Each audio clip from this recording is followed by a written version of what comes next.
আর নদীতে বান দেখতে গিয়ে এত টাকা কুড়াবো সেটা আমি কোনোদিনও ভাবিনি।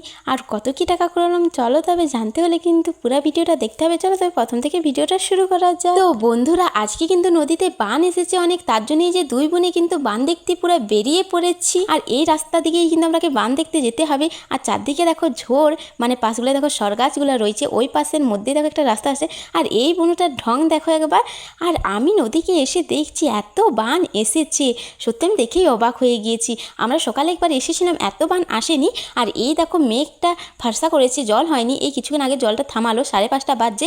আর নদী তার মধ্যে এত বান চলে এসেছে। আর সবাই কিন্তু দেখো বান দেখতে এসেছে, আমরা শুধু একা দেখতে আসিনি, অনেক অনেক লোক এসেছে বান দেখতে। দেখো ওই ব্রিজটার উপরে কিন্তু অনেক লোক আছে, আমি এত জুম করে নিতে পারলাম না, যাই হোক আমি অনেকটা দূরে আছি। আর ওই পাশেও কিন্তু সবাই কিন্তু বান দেখছে।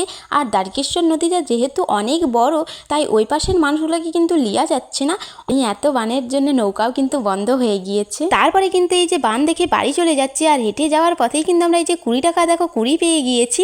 আর এই টাকাটা নিয়ে যেহেতু দুজন আছি কি করব সেটাই ভাবছি। তাই বুনু বলছে তুই 10 টাকা আমি 10 টাকা, তার জন্য আমরা দেখো সোজা কিন্তু দোকানকে চলে যাচ্ছি বান ধরে। কিন্তু এই দেখো দোকানকে কিন্তু চলে এসেছি। আর এই যে 2টা কুরকুরে নিয়ে নিয়েছি আর একটা আলুর চিপস নিয়ে নিয়েছি। তারপর এই যে হেঁটে হেঁটে কিন্তু বাড়িকে চলে যাচ্ছি। আর আজকের মতন সবাইকে টাটা বাই বাই।